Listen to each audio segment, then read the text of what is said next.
Hey, Katie. Welcome in, ladies and gentlemen, to the CHGO Bulls Post-Game Podcast. We are very happy to see you. Even though we took this L, we're still happy to see you. I'm Big Dave.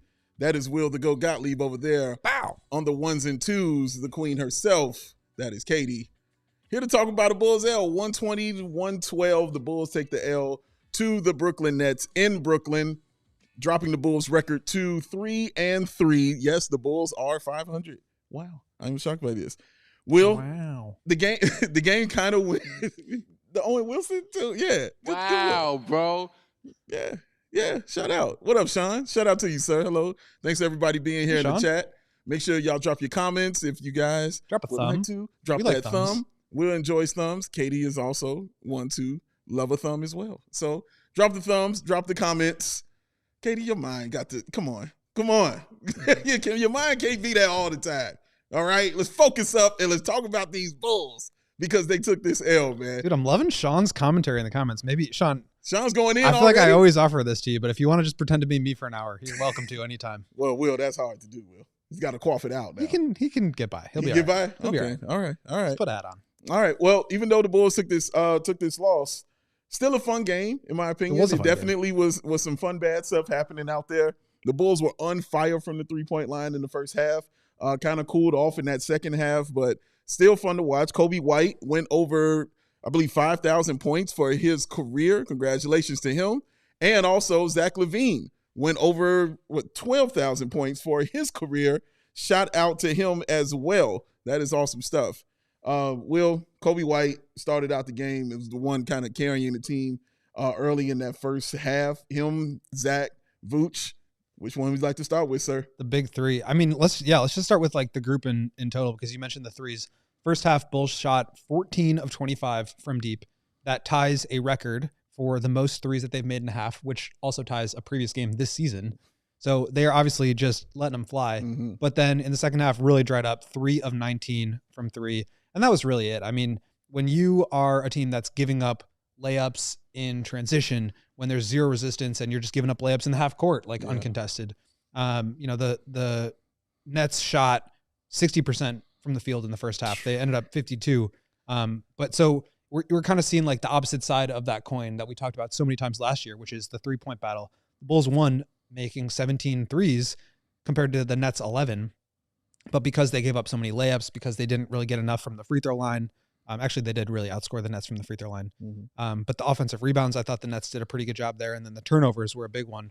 16 for the Bulls compared to only 10 for the Nets. Mm-hmm. That's how you lose enough of those. Like, basically, this is the opposite formula of what they were trying to do last year. It was like the possession battle, the offensive rebounding, and playing really good defense, and then the free throws. And now you're losing all those, but you're making the threes, so you're keeping it close that way. Yeah. And so it's just kind of a different arc of this team, a different story for what we're going to be looking out for. But, I mean, Zach, I thought, was really good in the first half, not as good in the second half, but it was a surprise to me that he even played. I mean, he had the AC sprain.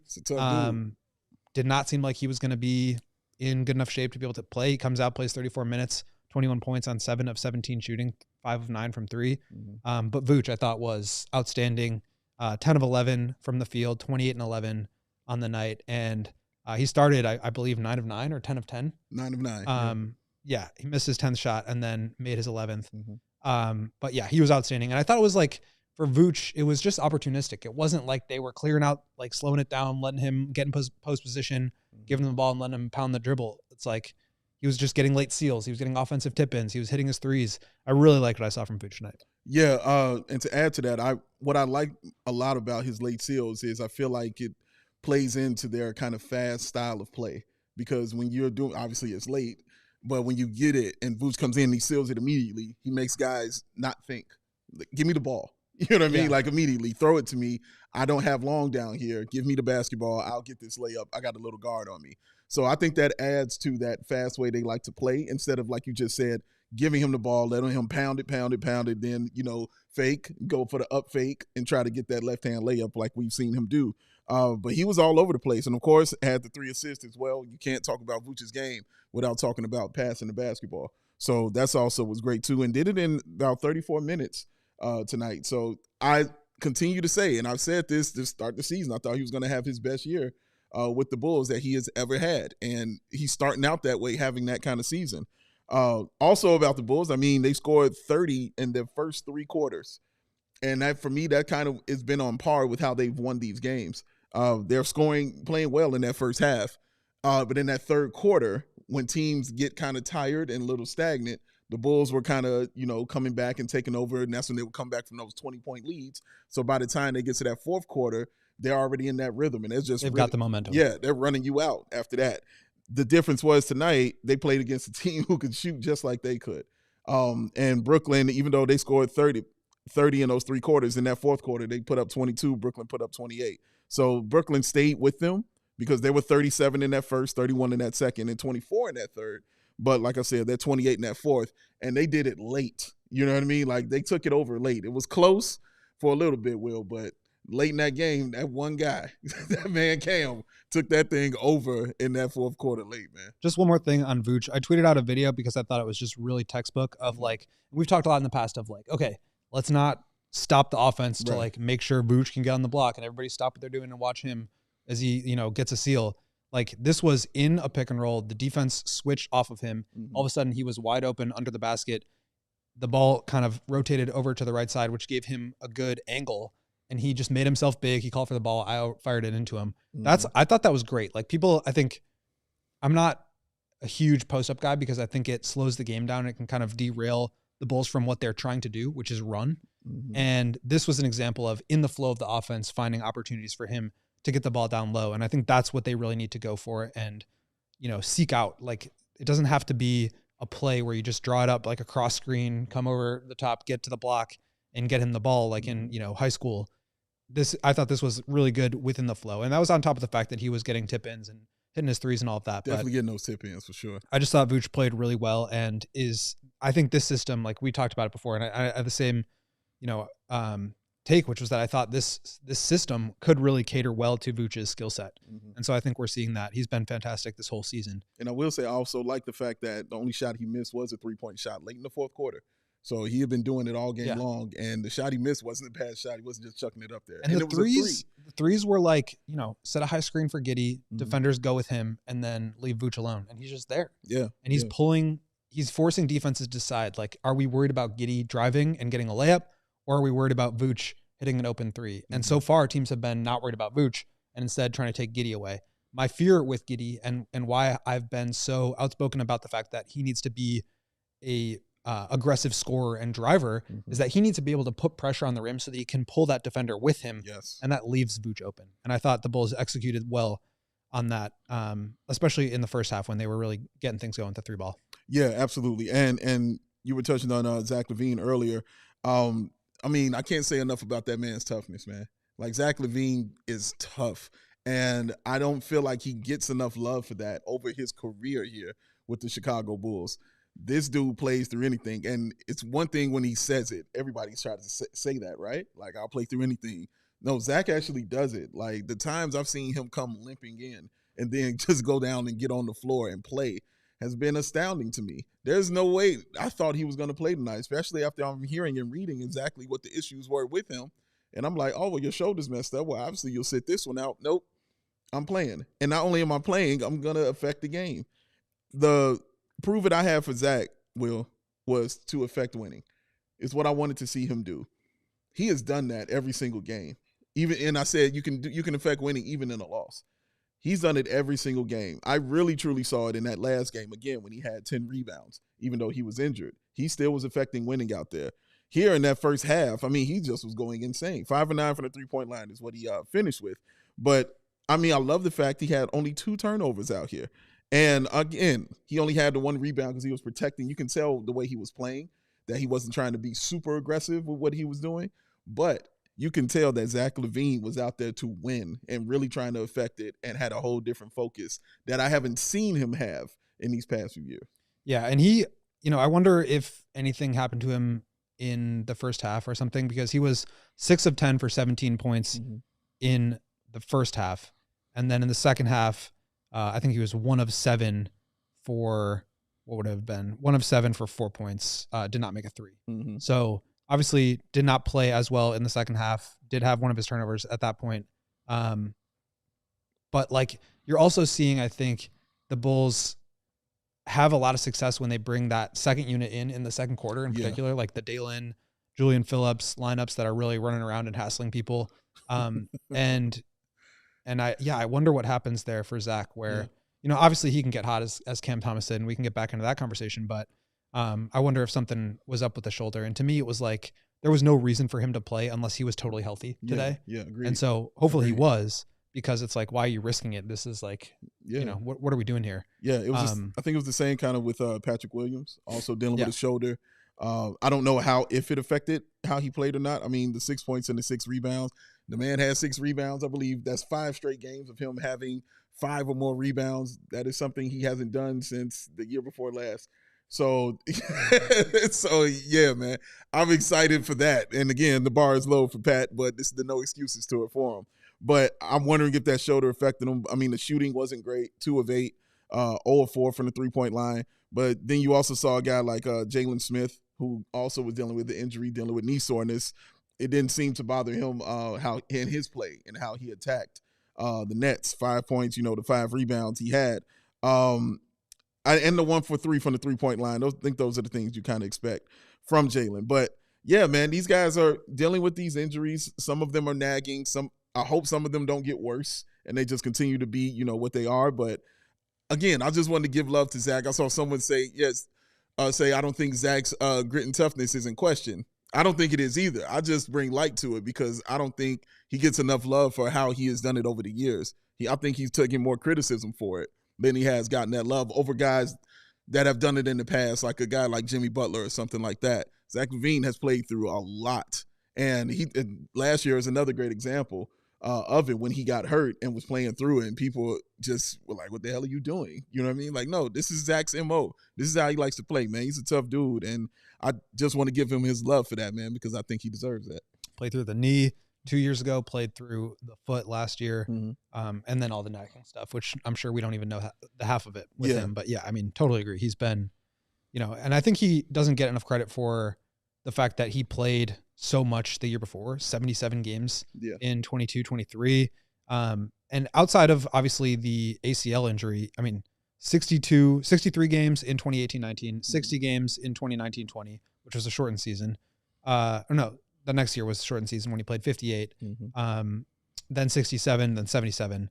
And obviously last year only 25, but had to have surgery on the foot. So yeah, I think he just wants to be out there and he wants to continue to prove who he is as a player. Yeah. But I think there's also a fine line where if he starts playing poorly because he's playing through injuries, that's where it gets a little tricky with him, because now you're not like hurting your reputation, because I just think we're at a weird spot with that with Zach anyway. But you just don't want him to start playing poorly, and you don't want him to be injured. I mean, we were talking about it yesterday. Like the idea of Zach coming back and Lonzo even too, where he's just like, okay, immediately out with another 2 weeks with a sprain in his wrist. It's tough to be able to get a rhythm. It's tough to be able to continue to prove who you are to the league if you're in and out with injuries. And that kind of, it leads into that narrative about him that he's injury prone. Yeah. And again, I just like the way that he attacked it. Like, you wouldn't have known there was really something wrong unless you were truly just watching it. And definitely just how he went to the rim. Anytime he went, it was always with that opposite shoulder when he went in. Because I saw him go in for one layup, which was really ill. That layup he went in with, it finished with the left. It was vicious, man. But yeah, kudos to Zach LaVine and how he's playing, man. And I just hope it continues for him. And get healed up, though. Do get better. Take these 2 days, man, and get better, my friend, for sure. We got a lot more coming up. We're going to talk a little bit about Coby White, Cam Thomas, and many, many, many more things here on the CHGO Bulls Podcast.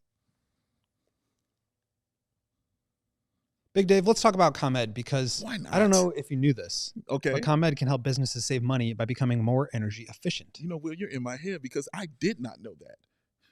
Well, it's true. The Energy Efficiency Program can help find up to 35% in energy savings. Wow. So what does a business, Will, have to do? It is so easy, Dave. You just sign up for free with a facility assessment at ComEd.com/biz. Oh, that sounds simple. So if it's so simple, why aren't more businesses doing it, Will? I don't know. Maybe people are forgetting the name of the website. Maybe they're spelling it wrong. Really simple. ComEd.com/biz. That's ComEd.com/biz. ComEd.com/biz. That should do it. Terms and conditions apply. Offers are subject to change. Actual savings will vary by customer energy usage and rate. ComEd Efficiency Program is funded in compliance with state law. You're good. You know what else is good? Empire.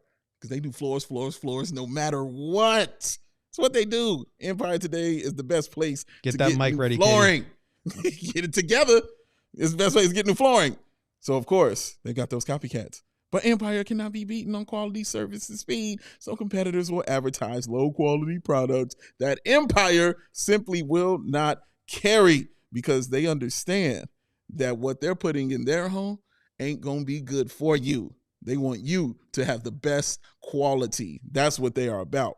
Empire's philosophy is to help you find what you need, not overwhelm you with thousands of choices and substitutes and woozies and wazies. That what they leave out of their selection is just as important as what they put in. And of course, they got a virtual floor designer. It is a great way to see how those new floors will look in any space. It's very easy. Just pull out your phone, take a snap of the picture, snickety snap, and see how those new floors will look inside any room in your home. Shopping for floors at that big box store can be frustrating. You over there talking to Biff, who was up in plumbing yesterday, and today he's hanging out in flooring, trying to tell you what to do as a grown person who pays a mortgage. How dare he? He's doing his job. Don't be too mad at him, but also don't go there. Shop at home convenience is what you're going to get from Empire. And of course, they service their own warranties. If you have any issue that comes up, just hit up Empire, y'all. You won't have to track down the manufacturer's phone number. Just talk to Empire. Schedule a free in-home estimate today. All listeners can receive $350 off when they use that promo code CHGO. Restrictions apply. See empiretoday.com/CHGO for details. 588-2300. Fake Katie. Today. Oh, Fake Katie got vocals, man. I like Fake Katie. High-pitched. Much more fun. Falsetto. Yeah. She got range like that. She go up there like that. It's really, I'm impressed. Very impressed. Speaking of being impressed, Coby White, 21 points, 4 rebounds, 4 assists. He was another guy that was absolutely cooking in that first half. I mean, the step back threes that dude takes are vicious. Mwah. I love watching him do it all the time, man. It's really special watching him doing those things. What did he end up shooting? 5 of 9 from the 3-point line, 6 of 13 overall. I really enjoy watching Coby White play. And when he's got it going, Will, he makes life so much easier and just makes basketball so much more fun. Yeah, I thought Coby just shot the ball super well. And he's been kind of up and down this year in terms of how he's playing on a game-to-game basis, just with like whether the ball is going in. But 5 of 9 from 3. And what I liked was, even though the 2-point shots weren't really going, I mean, he was 6 for 13, which means only 1 of 4 inside the arc. He still got to the free throw line 5 times, which tied for the most from the Bulls. Yeah. And so he was able to contribute in that way. And I think that's really important for him. We talked about it with Patrick, with Zach, with all these other players. Like, in order to be an efficient scorer in this league, you obviously have to make shots, but you also need to create opportunities for yourself at the free throw line, because that's really what's driving efficient offense. And so for him to get to the line, put up 21 points, I thought it was great. I want to see him do even more of that. Like, I want to see, obviously it's important for him to shoot a lot of threes. And I think 8, 9, 10 is like a good number for him, for somebody as talented as he is. But I also want to see him get into the paint a little bit more, take more layups, get downhill a little bit more, put more pressure on the rim. We saw a little bit more of that last year, but I think he's still feeling out how to play alongside Giddey and LaVine, and just be who he was last year now with 2 new guys, because he really didn't play with Zach last year. Sure. And so it is a little bit different for him, but I want to see him continue to put pressure on the rim, because I think that's what the Bulls are really missing right now. And we heard Stacey talk about it on the broadcast a bunch, of just like, wow, the Bulls are killing the Nets from 3, and then when the 3 stopped falling, he was calling for the Vooch post-ups. And I think, sure, but also, like, get downhill. put some pressure on the rim, that can obviously create more threes. Mm-hmm. And I thought when they did that, it generally resulted in good ball movement and good shots. Mm-hmm. But I want to see Coby turn that into a better, more reliable scoring weapon for him. Because I think that's how you elevate from like, fringe all-star to like legit all-star or better. And I think that's obviously where everybody wants to see Coby go. Yeah, absolutely. You watching a guy like Cam Thomas in his game and how he did it in that fourth quarter. That's kind of what Will is talking about right there. Also, speaking of Cam and Schroeder, I just like Coby showcasing with those guards. Like when we were talking with Justin, shout out to Justin from a Brother Run podcast. We were speaking with him. We were pointing out that those two backcourt, both of those guys top 20 in scoring in the NBA. You expressed your frustration that he was even in the 13th in scoring. No reason he should not be in the top 2, top 5 out here. And he showed that stuff tonight, man. But I like that Coby went up against that and took on that challenge, and he was game for it the entire game. And of course, Cam just ended up going crazy in that fourth, but Coby was holding his own with that in those first 3 quarters, and I appreciated watching him do that against 2 of the best scoring wise in the NBA. Yeah, Schroeder did not shoot the ball particularly well, and I mean he was averaging like 25, which is way over his head in terms of what he typically has averaged throughout his career. And it's not like he's a young player who's like evolving. I mean, he's in his 30s at this point. So obviously he was going to come back down to earth, but not a bad game for him, 9 points, 7 and 7. But Cam Thomas, 11 of 23 from the field, 4 of 11 from 3, 6 of 7 from the line for 32 points. And he was like everything for them. I mean, nobody else really had it going. Cam Johnson hit a couple of threes.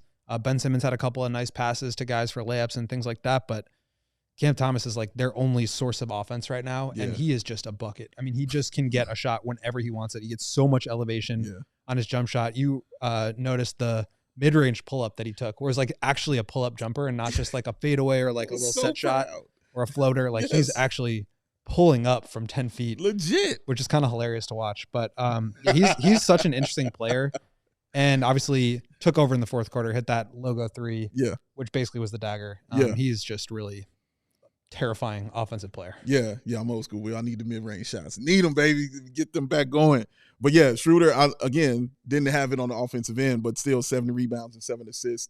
Like I said, he's top 5 or top 10 in assists this year. I believe he's averaging like 8 assists a game. So he's still impacting the game and doing things like that. Also liked what Cam Johnson brought. But Ben Simmons, what was that? We ain't seen Ben Simmons do anything for years. I ain't seen him do nothing for years, but rehab. In this game, he looked like it was like little bits and pieces of the guy that we have seen from the rookie season of Ben Simmons. He finished with 8 points, 8 rebounds, 11 assists, 2 blocks. He was, 4 or 5 from the field. Like that's what he should be doing. He had one excellent pass on a fast break when he threw it with the offhand bounce pass right down the middle for an easy layup, man.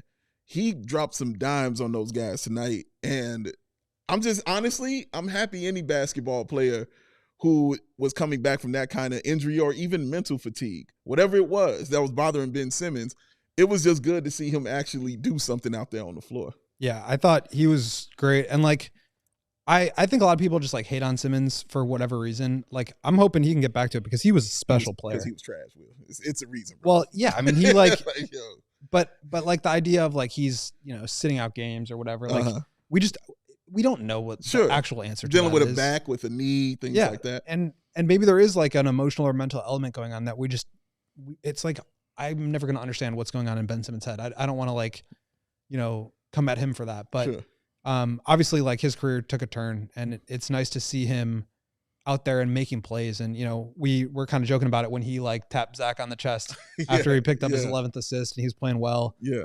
Going back to the bench, not closing out games. I wonder if he's on a minutes restriction, but I just think like he's a very interesting player. And I want to talk about this later on the show, but just like in a league where so much of the game has kind of homogenized in the sense that like teams are taking all the same shots. Players are setting up all those same shots. It's like 5-out spacing, a lot of threes, pick and roll. It's like all very similar styles as compared to the grit and grind Grizzlies or, the triangle or, different teams playing different styles has kind of gone by the wayside. And a player like Ben Simmons is so unique and different than most of the rest of the league. And so I think it's great when guys like that come around and force you to have to figure them out. Or, you know, in Wemby's case, just like it's a physical thing where he's just a completely different player that people are not going to be able to figure out how to adjust to, as compared to, you know, you're making everybody a 6'7" wing like the Celtics who's just shooting a lot of threes. And like, there's nothing wrong with that. It's obviously a very effective style, but it's all the same. And so I think it's cool when you have players that are different. Yeah, you're right. And I'm just glad when he's playing better. It's better for the league when your good players are playing better. That's the thing. So I'm happy for him doing that. Also, let me talk real quick about Ayo Dosunmu. Every game, I feel like he's getting back to being that kind of guy that he was last year. He got off to a real slow start. I saw him end up, I don't remember what list it was, but they had him as the most disappointing players so far. Like, he was like on that list. It was like Zion was on that list and a couple of other guys, and Ayo was on this list. And I'm like, what the hell is Ayo doing on this list for? Like, I didn't find his play disappointing, Patrick Williams. I found, you know, he was just doing what he could to affect the game because his game didn't hit yet. So his shot wasn't falling. He's still doing things to affect the game.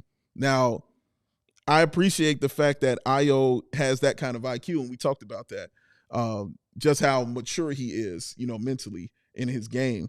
And I think it shows, especially, again, on nights like this.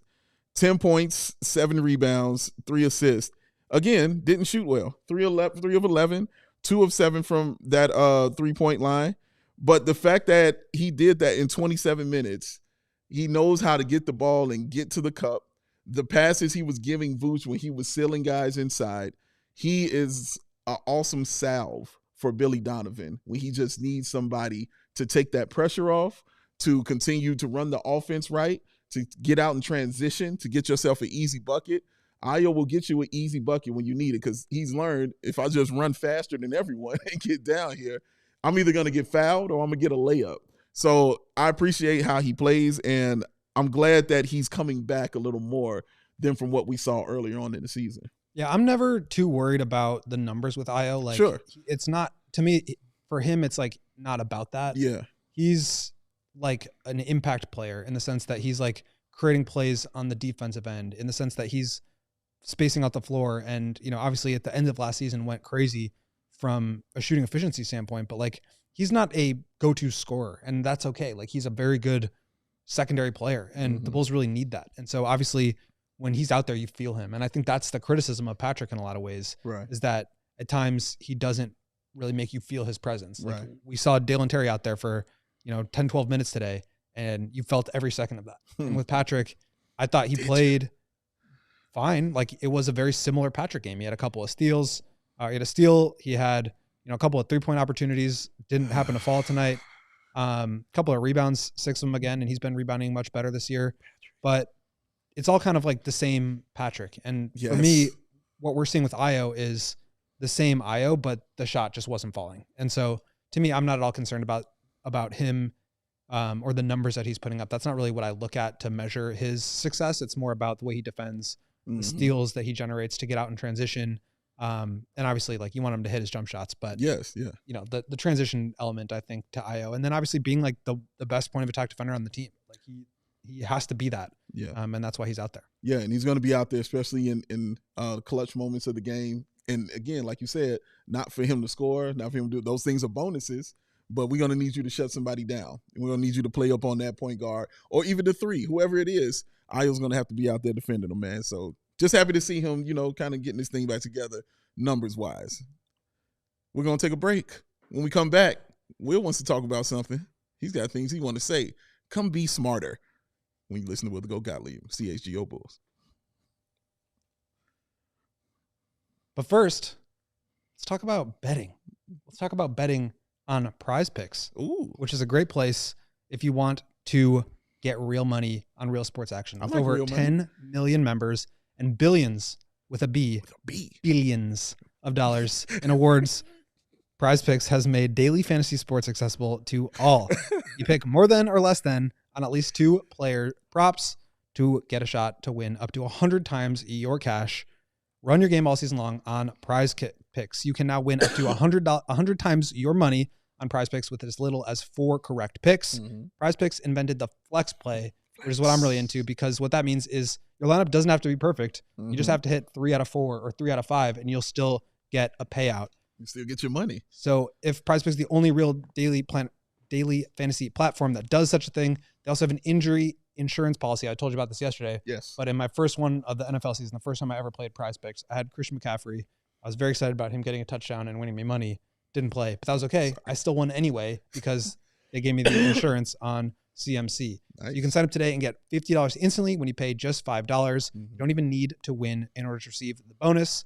And when you do that, you can bet all season long on basketball, NFL, whatever you want. All you need to know is which players are going off and which ones aren't. And you make the pick in 60 seconds or less. Nice. And then you can turn your opinions into profits. Nice.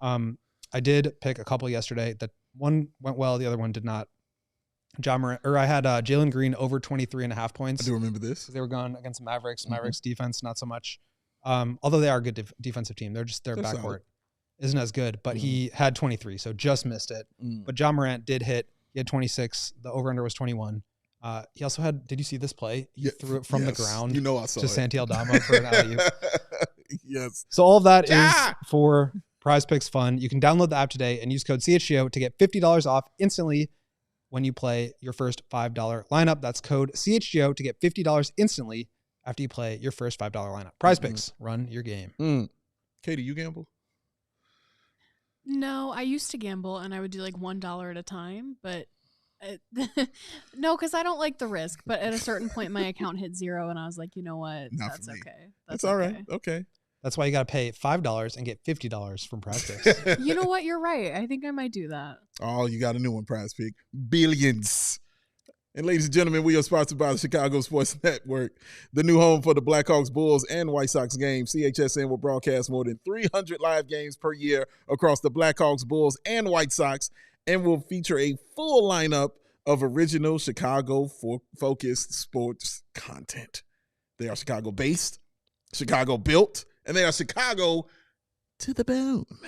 And they are bringing it to every corner of Chicago across our beautiful 77 neighborhoods and beyond.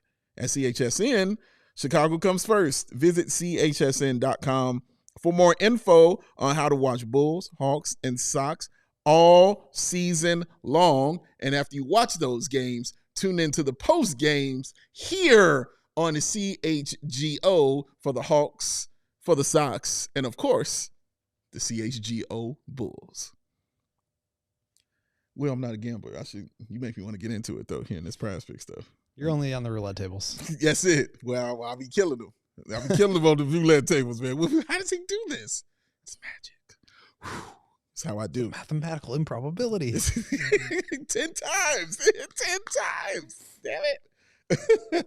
But go, you wanted to dive into something here, sir, and just want to let you I just want to get your take on Giddey today. 5 of 17 from the field, obviously struggled in terms of scoring, did not make a 3, missed a couple free throws late. Game was sort of decided at that point. But, we talked about it the other day, giving him praise when he was the most positive player, right? When he had the highest plus minus on the team. Sure. Today, 11, 6, and 8, but a minus 15. And, it's just an interesting experiment to see Giddey out there because there's clearly a lot of good with it, right? Like he's a talented player. He's a talented passer. Sure. I really like the way he gets the team in transition. Like he moves the ball. And like the Bulls I was looking this up today. You can measure, like obviously pace is a little bit of a tricky stat because it doesn't account for like offensive rebounds and like how fast does that count as another possession or not. And so I think a good stat to look at is the time until your shot. So literally how many seconds until you're in your next shot. And there's a great site, inpredictable.com, which allows you to do that. The Bulls, prior to this game, they've fallen down with their results from this game because I don't think they got out in transition. But prior to that, they were the fastest team of getting into their own shots. After a made shot, they're number 6. It takes them only 14.3 seconds to get into a shot after a made shot, which is like exactly what you want them to be doing. You want them to be running. I think Giddey is a huge piece of that. Sure. But at the same time, you saw some of his limitations today. Got switched on to Cam Thomas there at the end, got totally roasted. Good. Cam Thomas got him all the way to the basket. Mm-hmm. Obviously, like his length is useful, but he's not really laterally quick enough to stay in front of guys. But he's also the point guard, so you kind of have to have him guard some of those point guards, or you have to hide him on a wing, but then you have to have another good guard out there to be able to defend the point guard. So it's just tricky to build around him. And I think you're seeing that in some of these games. When it works, it looks really good. Sure. And you're 14 of whatever from 3 in the first half, and you're cooking. And even though you're down, like you feel good about the way the offense is flowing, and you feel good about your ability to get back into the game. Mm-hmm. But then there are times also where it just feels like, even in spite of Giddey attempting to get the ball up, it seems like they were struggling. I was curious what you thought about that. Well, one, I agree with the aggression of Josh Giddey that definitely the fans were saying in the chat. I like how he plays, getting downhill, like you said, putting pressure on the rim. Doesn't matter if you're big or small, he's attacking you. I saw him attack Claxton quite a few times. He doesn't mind getting fouled. Hitting the free throws, that's another story. But getting to the line and slowing the game down, I never think there's anything wrong with that. And I feel that's a very good thing. A willing shooter, not a great shooter, but a willing one. Sometimes that's all you need is somebody just to take the shot to keep the floor balanced. He's about that. The IQ, I mean, we raved about it. Will Perdue put out a clip today where Will Perdue talked about how he's mesmerized by Josh Giddey when he watches him play. So I like those things. And what I do find interesting, though, Will, is even with you saying everything you just said, all I was saying in my head was, yeah, that sounds like if he's the best player, you're a 500 team. And not saying he's going to be the lead guy on the squad or anything like that. They're going to have to put kind of talent around him. But I think the question is, what kind of talent are you putting around Josh Giddey to help bring everything out of Josh Giddey and then everything out about the guys around you? Because Coby, I think, fits in with anyone. You know what I mean? He's a shooter like that. You can give him the ball, and he could be an off-ball guy. You know, he fits to anyone in their kind of scheme. I still don't know what fits great with a guy like Josh Giddey. You know, like certain point guards, or I should say all great point guards, I can look at and be like, okay, nope, you need a big guy. Okay, nope, you just need another guard. Okay, no, you need a stretch. You know what I mean? You need a stretch guy to do that. Oh, you don't need anybody. You run this. You know what I mean? You're the guy. With Giddey, I don't know that yet. I don't know if I'm like... He needs Cooper flag, dude. Hey, I'm not mad at that. I'm not mad at any of that. I'm just trying to talk about the skill set of the guy that fits him the best. And I don't know that part yet. I've seen it work with Zach with the back doors and things like that. I've seen it work with Vooch with him sealing guys in the paint. I've seen it with Coby because he can just give Coby the ball and then he can go stand in the corner, or he can try to get the rebound and stuff like that. So it's a, jack of all trades, master of none kind of thing right now. And this isn't a diss at all to him. Like, he plays really well. Like, I like his game. I never had any issue with his game and how he played. I just don't know what player's skill set brings that best thing out of a guy like Josh Giddey. Yeah, I think that's a really interesting challenge that the Bulls face now with him as kind of one of these core pieces that they're going to be building with. And who knows what happens with the contract. I think that will determine a lot about how we view him as a player and as a asset to this team. But like in theory, I think guys like Io fit him really well. Yeah. Defend, who can score a little bit off the dribble, but who can also space the floor, don't need the ball in their hands. Coby, another great example of a guy who is really dynamic off the catch, can attack closeouts, can create offense for himself, can space the floor really well. You cannot leave him, but can also get his own bucket, right? And can take some of that pressure off of him if maybe you run some screening actions between those two guys. Zach, similar thing. I think what you need, though, is more defenders around him, because we saw kind of how he gets a little bit exposed out there. If he gets dragged into a pick and roll and has to be guarding on the perimeter, it would be nice to have like a little bit better rim protection behind him so that you're not just relying on, either the Bulls having to scram out of some of these switch situations to avoid them altogether, or, just having that defensive infrastructure around him in whatever way that it materializes, I think is going to be really important. And that's why the Bulls are facing such a challenge here with their defense, where you have Coby and Zach and Vooch out there with Giddey. It's just going to be really difficult to defend at a high level with that group. And that's what we saw in the first half when they shot 60%, when they were getting up and down the floor and, getting all the way to the basket, even in the half court. Defense. You brought that. I wasn't even thinking about, defensively. Josh Giddey, that's the other side of him where it gets cooked, because we saw the Bulls get cooked a lot, especially in transition. They were getting cooked by the Nets, man. Guys were just wide open. The alley-oops, the dunks. Who was that had that backwards dunk? Or Claxton. Oh, my God. That was ridiculous. And the guard, number 4, Johnson, who had that dunk when he went to the other side of the rim. Oh, yeah, Keon Johnson. Oh, my God. Like, yeah, they were vicious tonight. And the Bulls, I think that will be the kryptonite for them when they run up against those teams that are athletic and like to run like that. You're going to see some highlights. You would have saw it if Ja was out there. You definitely would have saw it happening then. But, yeah, man, they're going to run into those issues like that. And those are questions that they're going to have to answer when you got a guy like Josh Giddey on your squad. Are you going to allow him to just be that guy? Or are you just saying, let's get some more better talent around him that's better than him, that can probably bring out more of his game? They got a lot of questions to answer and a lot of money they got to worry about giving him too, Will. Yeah, and Rocky Rosado in the comments brings up an interesting one. I'm surprised the Bulls aren't trying to land someone like Walker Kessler. I mean, Texas Ranger? My man. In theory, defensively, that's the kind of like cleanup behind the rim that you really need with a guy like that out there. Yeah. The problem is the way that the Bulls are trying to play offensively, they also really need a stretch 5 to open up the floor. Yeah. And that's what you need for Giddey in order to, not have a bunch of bodies in the paint so that he can drive on pick and rolls and, actually get all the way to the rim, or have somebody like Vooch to spray it back to on the pick and pop. So I think, again, that's the challenge of building around a guy like Giddey, who's, again, clearly a talented player. And I don't mean to criticize him and his abilities. Right. It's more just a question of like, how do you put the best situation around him to maximize what he does well? And what you need is what a lot of teams are looking for, like a unicorn big, a 3-point shooting, rim rolling, lob catching, rim protecting center. Those guys don't grow on trees. They're very difficult to find. And even a guy like Walker Kessler, who would probably cost you 2 first-round picks at this point, is not somebody who solves all those problems. He's a great rim protector, maybe one of the best in the league. Yes. But he's killing you on offense. Yeah. And I think that element of the game it's just hard to find the synergy between those two. And that's why guys like, Wembanyama or, Miles Turner to a lesser extent are really valuable. Porzingis, who can really protect the rim at a high level and also really space you out, and you need to guard them.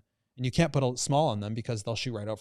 I think that's also interesting because Walker Kessler, obviously being bad offensively, needs that help. He needs that point guard around him that can get him easy buckets and easy shots, easy alley-oops, just, easy lay-ins and things like that. And a guy like Josh Giddey could be that point guard for you to get you that. Like you said, it's going to cost you if you're going to go get a guy like Walker Kessler. But that could be beneficial.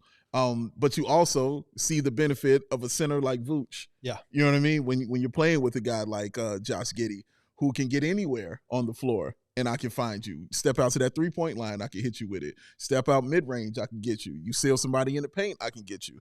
So it's that one dimension offensively I know you can get from Walker Kessler, Texas Ranger, but it's that defensive side of the ball. What I think really, really kind of helps the Bulls, like if they're going to be like a team that's going in transition and things like that, get that block, get out, and go. So, yeah, it depends. Yes, I would like a guy like Walker Kessler, Texas Ranger, on the squad. That would be awesome. But I want to know how it truly, truly helps Giddey and what it brings out. Does it bring out everything that we're sitting here talking about that it needs to bring out of his game to showcase who he really is? Because we're still kind of figuring it out, right, Will? Yeah, and I think we know what his flaws are. Right. And I think a lot of people fixate on that, myself included at times.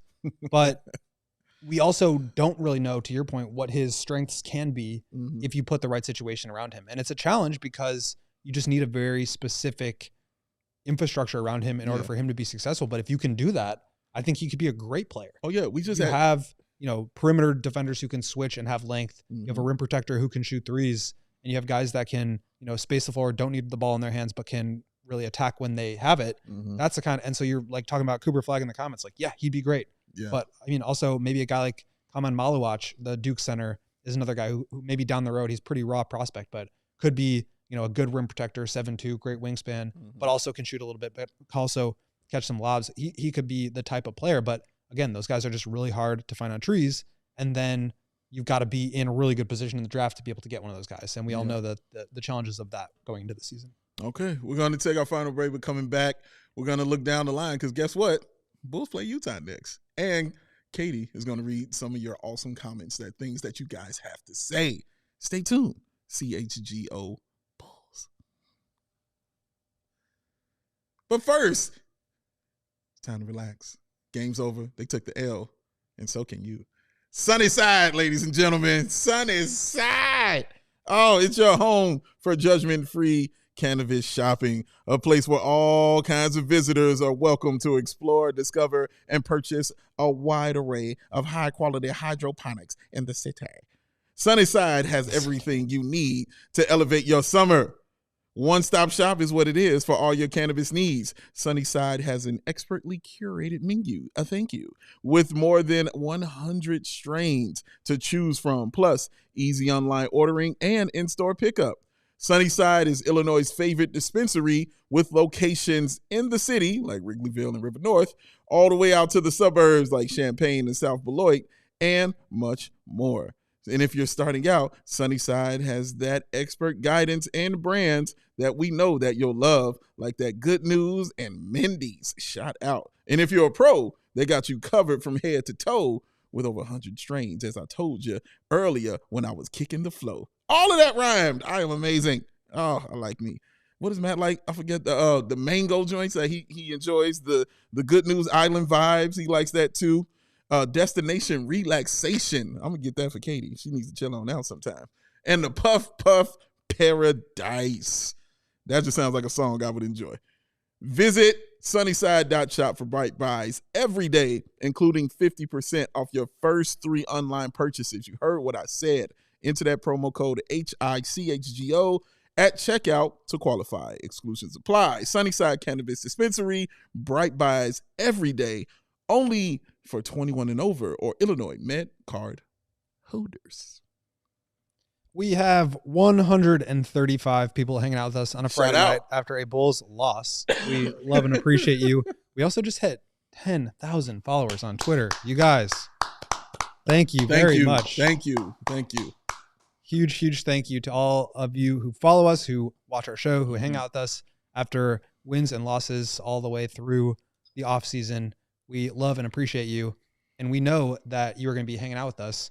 But we also know that you should be signing up to become a diehard member. Yeah. Because that's where the real fun is. It sure Obviously, is. we do the show, but you will have access if you become a diehard to our Discord, where we're all chatting, like-minded Bulls fans and Chicago sports fans, hanging out, talking about your favorite teams all day long. You will have access to our merch locker, which you can look up on your own, but you get a free shirt when you sign up. Free. You also get access to everything that I'm writing about the team. I'm working on a post-game story right now, which we're going to talk about some of the stuff we've talked about, but also some other takes that I had from the game. And you can also go to Arizona. Yes, you can. Some of our friends who are there right now. Flying to Arizona to watch the Bears take on the Cardinals on Sunday. They are staying for 3 nights, Friday, Saturday, Sunday, in a 4-star Phoenix hotel. They're going to have an awesome set of events and activities that you guys can go to, including a Q&A with Bears alumni, an all-inclusive tailgate party, round-trip transportation to the game, and obviously a ticket with the upper level, in the upper level to the Bears Cardinals game. I don't know if you can still join in on the fun with that one, but we're going to be doing so many more of these, you guys. Whether it's Bears, we're going to be doing meetups for Bulls games, watch-alongs. We're going to have so much stuff. We're also doing a bunch of golf outings. They're doing one tomorrow morning at 8:15 a.m. So if you can get to Arizona by then, maybe you can join. Shout out to you. But if you can. Ton of stuff like that. We are doing a discounted price for those of you who want to join up for just $4 a month. Super cheap. Join us now on becoming a diehard. And like I said, you can get access to all that stuff, all that original content that we are doing here at CHGO. So check it out at allchgo.com. Yes, Skeeter, Hold, Cam, and Braggs, as Katie just told you, up in the place to be. If you follow them along with them on Twitter, you'll see the pictures they're taking and everything like that. Braggs actually sat in the middle seat next to Hold. I don't know how you do that. I don't understand that life. Will, you feel like you would be okay in the middle seat? I don't know. Absolutely not. Absolutely not? Really? No, I do not do middle seat. You can't do that? Okay. I can't do it. Okay, I'm a little surprised. I'm proud I of can't you. do it. Can't do it? I can't do window Can't do seats it. either. I need an aisle. You can't do window? It's super claustrophobic. Really? I need an aisle. Wow. Wouldn't that? I don't understand that. So if you can see outside and you still feel claustrophobic? Yeah, I need space. I need to like be able to. Oh, you just want to move. Okay. Yeah, I feel like way too cramped, and then I like start like sweating. Oh man, well, let me get this fan on you, bro. Yeah, I'm good now. I'm very comfortable. I got plenty of space. Do you also want to tell Dave what time you're getting to the airport? How early? Oh yeah, we were talking about this earlier. Let me ask you this way. Sure. You have a flight at 8:15 in the morning. What time are you showing up to the airport? Oh, me personally, man, like 6. Okay. Thank you. I guess I'm the crazy one. Thank you. Let us know in the comments. What time are you guys showing up to the airport for an 8:15 a.m. flight? That's what I have tomorrow, and I'm trying to decide how early to get there. Bro, I'm all drive home. Yeah. Write something. Yeah. And then get to the airport. Like I just can't get up that early. So, but that works for you though? I mean, not well, but it does work. I'll make it work. But the one thing he has, wait, am I right in saying that you have the pre-check? I do have the pre-check. Okay. Well, Katie, that changes everything for him. No, I have pre-check too. Yeah, me too as well. I just also have anxiety, which he doesn't appear to have. No, I'm with her on that. I don't like missing flights. It's not my thing. Or if it's early, I'm gonna be there, bro. Like I'm gonna be there early. Like that's how I roll. I'd rather just get that. Matter of fact, when we go to Vegas, you always see me there, and you're usually the last one coming in. And I never miss the flight. You never miss the flight. You know what I mean? You never miss one. Come smooth, rolling in real smooth. So. What's crazy is I used to always want to literally show up as boarding was getting started. Ooh. And I have come back a little bit off of that one, but I just don't like getting there. I'm not a fan. I remember when I flew first class recently and flex. And they put me in the lounge. They were like, yeah, you can go to the lounge, hang out. And then I thought I could board in the lounge. And they were like, no, you got to go back out there. And my anxiety went to 85 because I was like, oh my God, I got to get to the flight. It's like 5 minutes to go. I'm not going to make it. It's literally right there. But I'm terrible with directions. So I kind of walked in a circle and then found it. I got to be there early, bro. I know myself. Yeah. And you're just too cool for the world. And it's not too cool. It's that I just hate waiting in line. Oh, okay. It's not. You got a seat. But you're just waiting. Got your headphones? Waiting to be in a line is worse than waiting in line. Well, then you need to come over to my world and flying first class. Like that changes everything. Then Will, right there, we get to hang on out and chill. And do it how we want. Oh, excuse me. Oh, sorry. Group 1. Yeah, group 1. Let's roll. Let's roll. I wonder what group I am. Yeah, find that out. You should find that out. Monday, the Chicago Bulls will be playing the Utah Jazz. You can definitely join us for that. Think Will Perdue should be in the house for that. Matt Peck will definitely be back. Will be back, but he will be at the UC. I will be here. Katie will be in full effect. So join us for that on the pregame and postgame. Well, for me, it was just going to be great to see Lowry out there on the UC on the floor, man. Like, that's my guy. Yeah, it would just be great to see him. He had a great first game. I haven't followed what he's been doing.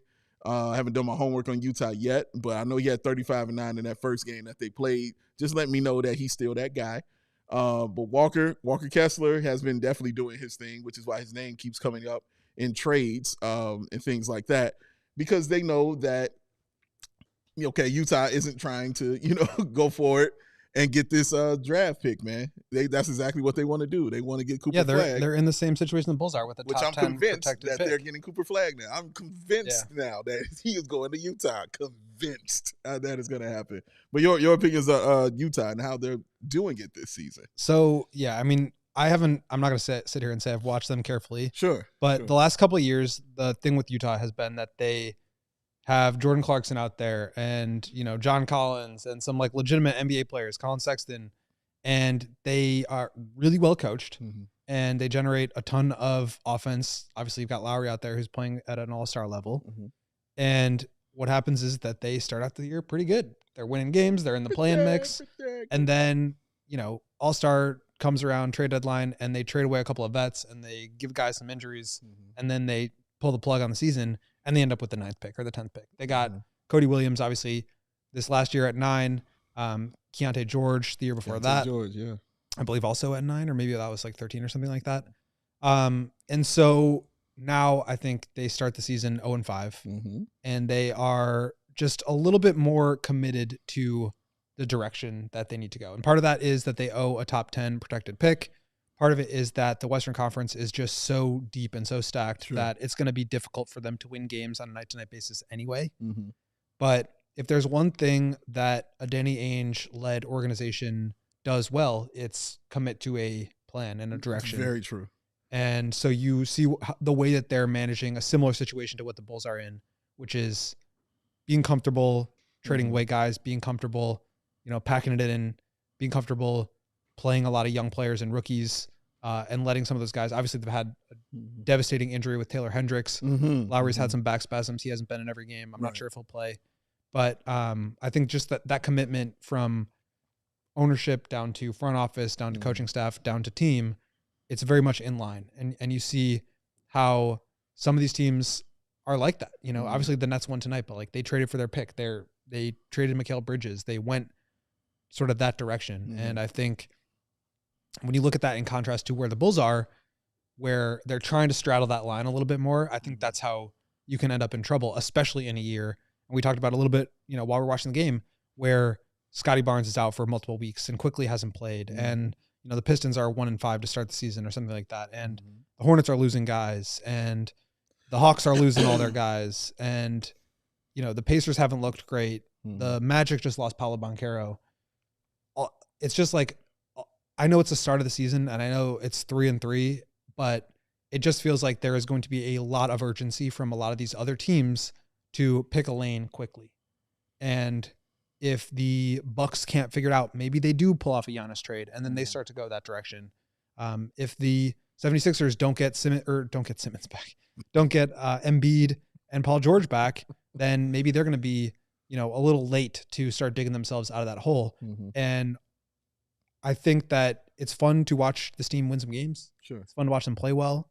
But, we were talking about it. It's like, how much are the young players, the actual young players on this team, driving winning? And obviously Coby played well tonight. I played well, but Vooch was 10 of 11. He scored a ton of points and Zach went crazy in the first half. And that was why the Bulls were in this game. And I just hope that the Bulls don't lose sight of or lose focus on the important things with this team and with this season, which should be to not just keep that pick as we've talked about, but get a good pick where they can get a franchise player and you can put all this stuff behind them. Because as I was talking about today, with the injuries around the league, with like the lopsided nature of some of these teams that are actively tanking against some of these teams that are actively trying to win and built to win, you're just seeing a lot of big losses, a lot of teams just earlier on in the season pulling the plug on their own teams. And I think it's going to be difficult for the Bulls to keep pace with that. And it's silly to say in October, November, but to me, like all these things accumulate and they do count. And so to take it back to the Jazz, who, like I mentioned, still have not won yet this season. It's just interesting to see how some of these teams are handling these situations in contrast to what the Bulls are doing. Yeah. And I think that with those teams like the Jazz, they have a luxury of being able to pick a lane where the Bulls still have to do certain things before they can truly pick one. So you still have to showcase Vooch. You still have to showcase Zach. You still have other players. You can still got to showcase Zoe. Like you have to go out and show those guys to the rest of the league. And you don't want to put your worst foot forward, in that situation. You want them to put their best foot forward. And they've been doing that. Those, like you just mentioned, they've been affecting winning and how they've been playing. But teams like the Jazz can say, Lowry, chill, back spasm, sit down. And that's it. You know just what I mean? And that's it. And you're done. Bulls, it's very hard to sit all three of those guys down. You know what I mean? And just say, okay, rest. You could have probably done it tonight, though. You had an opportunity with Zach. I'm sure Zach wanted to play. He played, you know what I mean? And he did what he needed to do because, again, you got to showcase these guys. So they're in a weird position, Will. Like, and that's what I guess that's why I'm not so much tripping early on, because I'm looking at the position they're in. Those guys have to be showcased and they have to play, and the league has to see that. If this is going on later in the season, then I think I would be more on that tip right there, because hopefully later in the season, certain things are moved around, and that lane, you can pick the lane that you really wanted to pick going forward. So, yeah, they're in a weird situation. Some of it is definitely their own doing. Some of it is just the league wanted to see what those guys could do, and they didn't want to make those trades for them. But it's the position that they're in, man, and we got to see it first if those guys can, be moved before I can get some modest minutes out here. Give me all the modest minutes, my God. Hand them to me. I need to see them. Make sure you become a diehard, like this man over here said. You get to read all this cool stuff. He will make you a smarter and better basketball fan. We have awesome writers for every beat that we cover. $4 holla is what it costs right now, man. And that's across all of them in All City. That's Denver, that's Dallas, that's Philly. You know what I mean? Like, and of course us and down in Phoenix. Come hang out. Be a part of us, man. We love y'all. We thank y'all. We appreciate y'all. Be a part of the community here at ALLCITY. Katie, is there anything that the fans are saying that you wanted to discuss or show us what they talking about? I do think it's really funny. We had one Nets fan in the comments tonight. Oh, shout out to you. Who was saying, you had one job to do. Thanks for nothing. Because, of course, they're also tanking. Oh, okay. So shout out to you. I'm very sorry that we disappointed you. We've been there. They're 2-1 at home. Like, they haven't won on the road. At home is where they're the best. They shoot the lights out at home, as you saw again tonight. So, yeah, I mean, hey, you might want to check the team, man. That's how they roll, bro.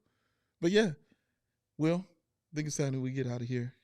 Yeah, I'll write some more thoughts on it. We can I'll put it in my write-up. So like Dave said, make sure you subscribe to Come and Die Hard and you can read more about that, because I do have more thoughts just about like the direction of things and how we're measuring what's important this season. Mm-hmm. And I think that's going to be a common thing that we talk about on these shows. But obviously for tonight, it was, it was what it was. All right.